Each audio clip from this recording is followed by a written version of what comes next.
Səkləmirsə baba sakit bir kəndiydi, amma bağrından bir aslan çıxardı bil ki, uşaq vaxtı arzuları bayraq gözündə, vətən çağıran durmadı getdi önündə, forma çiyinlərində məsuliyyət ağı, hər addımı ölçülü baxışı dəmir sərdağı, tağın arxasında dağ kimi dayanı, qorxma deyib əskərənə özündə cananı.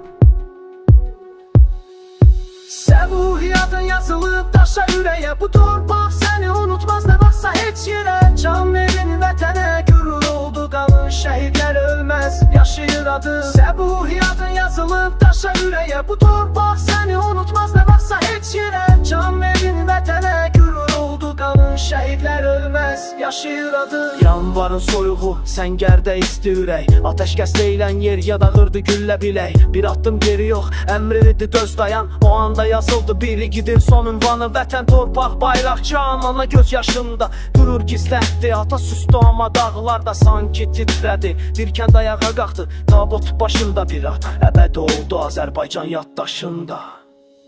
Səbuhiyyatın yazılıb daşa ürəyə, bu torpaq səni unutmaz nə vaxtsa heç yerə. Can verin vətənə, gürur oldu qanın, şəhidlər ölməz, yaşayır adı. Səbuhiyyatın yazılıb daşa ürəyə, bu torpaq səni unutmaz nə vaxtsa heç yerə. Can verin vətənə, gürur oldu qanın, şəhidlər ölməz, yaşayır adı. Şöhrət üçün yox, hörmət üçündür, hər misra bir dua, bir and üçündür.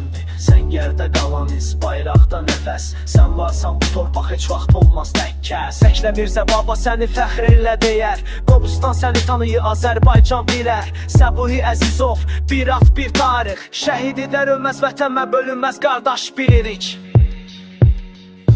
Səbuhiyyatın yazılıb daşa ürəyə, bu torpaq səni unutmaz nə vaxtsa heç yerə. Can verin vətənə, gürur oldu qanın, şəhidlər ölməz, yaşayır adı. Səbuhiyyatın yazılıb daşa ürəyə, bu torpaq səni unutmaz nə vaxtsa heç yerə. Can verin vətənə, gürur oldu qanın, şəhidlər ölməz, yaşayır adı.